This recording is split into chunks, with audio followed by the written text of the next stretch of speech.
The mortgage for this place is $5,000 a month. I'm sure you, Hannah, can afford it. Please take care of it." What? I raised my voice. My mother-in-law, Julia, acted surprised and theatrically shrugged her shoulders, saying, "Oh, scary," pretending to be the victim. My father-in-law, Derek, glared at me and shouted, "It's only fair." Let's rewind to several months ago. My name is Hannah. My husband, Matthew, and I are newlyweds. Since we both grew up in the same hometown, we decided to live somewhere in between my family home and Matthew's family home. You could say we're living close but apart. We thought it would be comforting to be within easy reach of both our families in case anything happened, but I ended up having issues with my in-laws. I first met them when Matthew and I got engaged and paid them a visit. Matthew had already warned me that he didn't get along well with his parents, saying, "My parents are reckless spenders and lack common sense, to be honest. I wouldn't mind cutting ties." Still, they were Matthew's parents. Taking advice from my own parents that it would be good to meet them at least once, we went to visit. Upon arriving, Julia warmly welcomed us.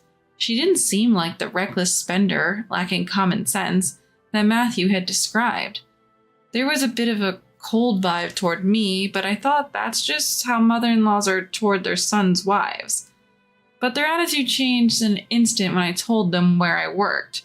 When Derek asked, "So Hannah, where are you working?" and I mentioned my company, their faces lit up instantly. From that moment on, they were thrilled, saying, "We've got ourselves a wonderful daughter-in-law." They welcomed me as if they had completely forgotten the slightly cold treatment just moments before. On our way home, Matthew warned, "Be careful around my parents." But at that time, I didn't understand what he meant. Then Matthew and I got married. A few weeks into our new life, I got a call from Julia after work. I picked up the phone and Julia quickly said, "Hannah, please come over right away. We'll be waiting at home," before hanging up. I thought maybe something had happened to my in-laws, so I rushed over to their house. Running in a suit in the summer heat, I was soaked in sweat. Though I was a sweaty mess, I rang the doorbell and a smiling Julia greeted me, making me feel a bit relieved. "Thank you for coming," she smiled as she welcomed me in. I wonder why they called me over. Sitting in the living room with a cup of coffee, my in-laws walk in with a laptop smiling. What's going on? Is there something wrong with the laptop? "No, actually, we have something we want you to buy for us, Hannah." "Buy for you?" Confused by the unexpected request, I'm left speechless. Ignoring my bafflement, Derek opens the laptop. Displayed are pictures of high-end designer bags and luxury watches. "So you want me to buy these for you?" "Yes, I'd like the bag and your father-in-law wants the watch." "Why should I buy these things for you?" My question prompts a sudden change in their facial expressions. The smiling faces turn stone cold and I feel a sense of dread. "We gave you the treasure that is our son, didn't we? You could at least buy us this much in return." "You work for a well-known company, Hannah. You're wealthy. Just buy them, no complaints." Frustrated, I shake my head. I can't justify buying such expensive gifts when it's not even a special occasion. Nonetheless, they keep pushing, eventually yelling at me from both sides. Overwhelmed, I end up caving in and making the purchase. The moment I buy the items, they return to their pleasant demeanor. "It's hot. Take your time and relax before you go," they say, which somehow makes it even more unsettling. Since I gave in once, they keep summoning me to buy various things for them. Each time I tried to refuse, but ultimately my fear of being yelled at from both sides made me give in. Matthew had told me he was often pestered for money by his parents when we were dating. But I always hesitated to bring it up because he clearly despised his parents.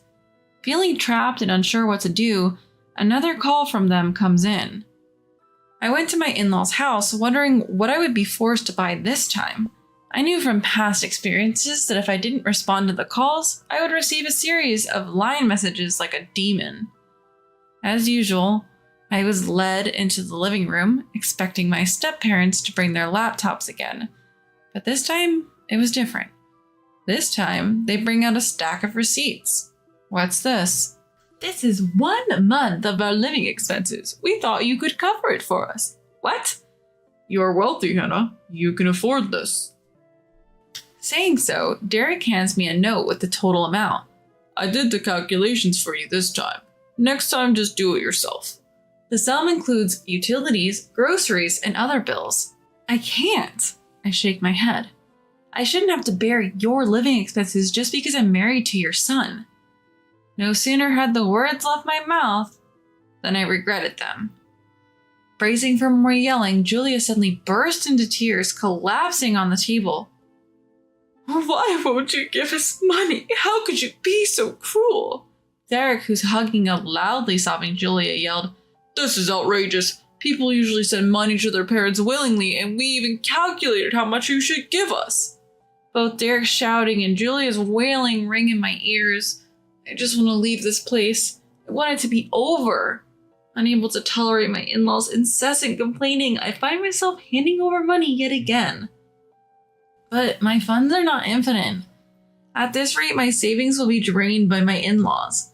As I head home, I'm determined to talk to Matthew.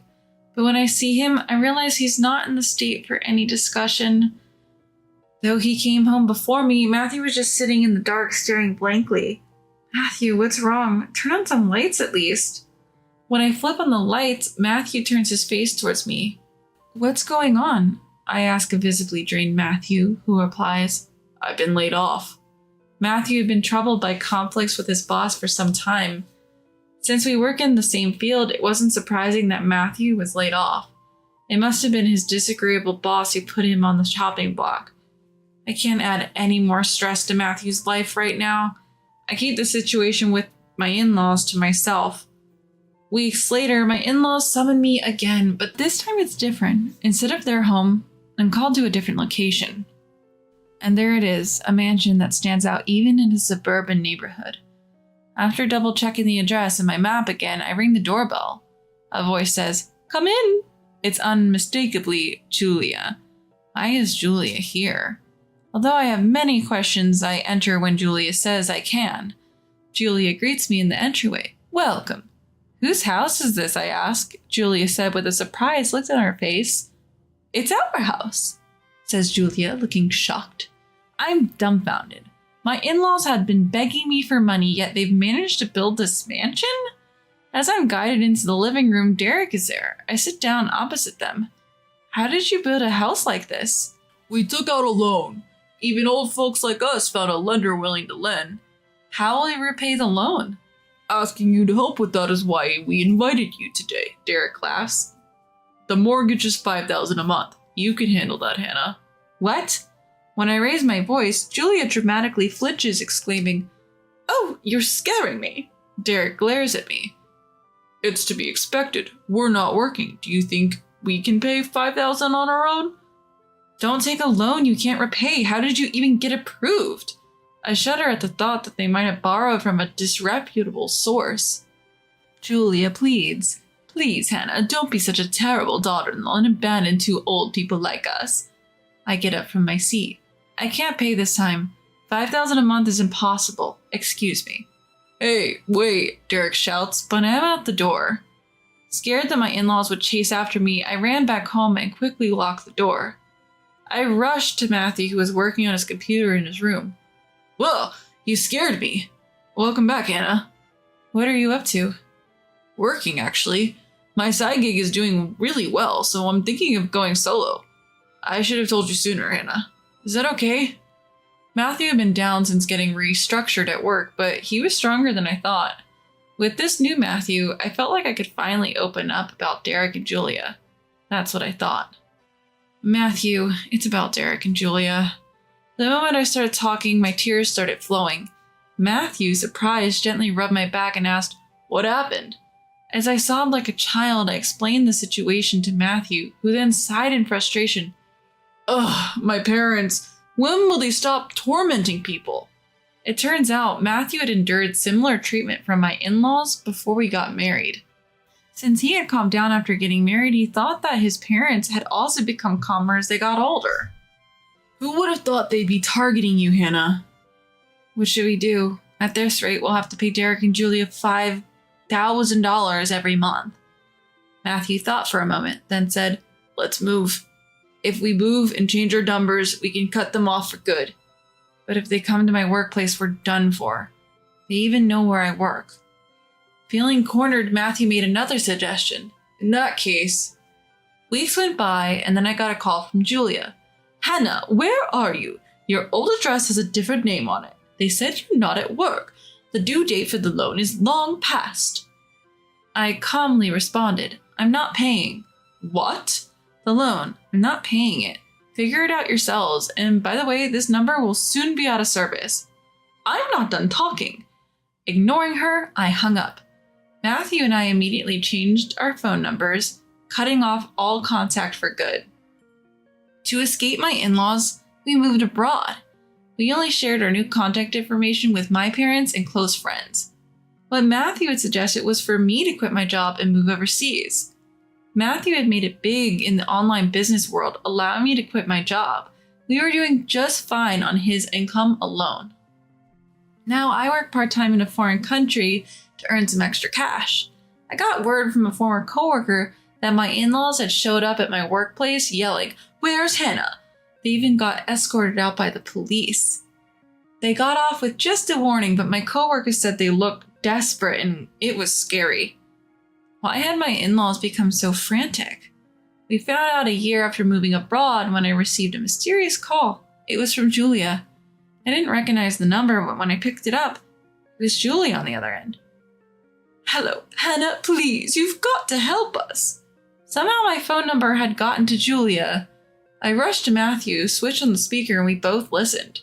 Apparently, my in-laws had borrowed money from a shady company and were facing forced labor for not paying it back. Is Matthew listening? Please transfer at least $30,000 or we could die from forced labor. Absolutely not, Matthew responded. I've suffered enough from their lack of sense all my life. They didn't even support my education, yet took most of the money I earned. I have no love left for them. Let them face the consequences. But Matthew, don't say that. Please, help Mom. To make up for their past, they should suffer. Matthew's words left Julia crying loudly. Then a male voice came on. Okay, we're taking your parents. I was too stunned to speak, but Matthew calmly said, Please go ahead. We never found out where they took my in-laws, but nobody in the family even looked for them. We certainly didn't want to find them. They were pretty sturdy for old folks, so they're probably still working hard somewhere. That's what I think. Life for us has been peaceful ever since. Matthew seems more energized in his work and with my assistance on the side. He even started his own small business. We built a big house overseas, even hired a maid. We're expecting another member in our family soon. Your belly is getting bigger. Yes. Would it be okay to go back to my parents' place and show them their grandchild?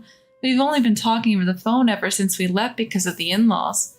Since we ran away from his parents, we've only been able to talk to my parents over the phone. Matthew, whom I thought would never want to go back, immediately said, Sure, let's go. You're okay with that? You don't mind? As long as my parents aren't there, anywhere is heaven to me. Smiling, Matthew gently stroked my belly. I want to meet you soon. When I saw Matthew smiling as if he had been rid of that possession, I felt from the bottom of my heart how glad I was to be able to cut ties with his parents.